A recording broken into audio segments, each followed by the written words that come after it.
పగిలిన అద్దం విరిగిన మనసు అతుక్కోదంటారు కదా, అలాగే అతనికి ఏదో తేడా వచ్చింది. ఇప్పుడు జగన్మోహన్ రెడ్డి అత్యంత అవకాశవాది, అతనికి డబ్బే ముఖ్యం. అధికారం కావాలి, పెత్తనం కావాలి. అతనికి డబ్బు కావాలి, పెత్తనం కావాలంటే అధికారం రావాలి, అధికారం రావాలంటే డబ్బు కావాలి. ఈ మూడాట్లకి ఓదానికి ఒకటి ఇంటర్లింక్ కాబట్టి ఆ మూడాట్ల మీద కాన్సన్ట్రేట్ చేస్తాడు.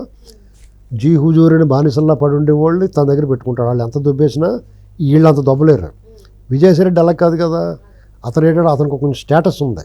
జగన్ రెడ్డితో పాటు అతను కూడా ఏటు అంటే సహనిందితుడు, కో అక్యూజ్డ్. అతనితో పాటు జైల్లో ఉన్నాడు. అతను ఏమనుకుంటాడో, నీ దొంగతనం వ్యాపారంలో నీతో పాటు నేను భాగస్వామిని అంటాడు. పార్ట్నర్ కదా.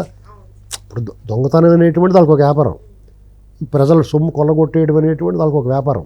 ఆ వ్యాపారంలో నేను పార్ట్నర్ని కదా, నీతో పాటు నేను జైలుకి వచ్చాను, నీ పాటుతో పాటు నాకు కేసులు ఉన్నాయి, నీతో పాటు నిన్ను అధికారంలో తీసుకురావడానికి నీతో పాటు నేను శ్రమించాను, గుంటనక్క తెలివితేటలన్నీ చూపించాను, రకరకాల విన్యాసాలు చేశాను, వీళ్ళ కాళ్ళు పిసికిని నీ గురించే కదా, నాకు కూడా ఈ కేకులో ఉండాలి కదా వాటా అనుకుంటాడు అతను.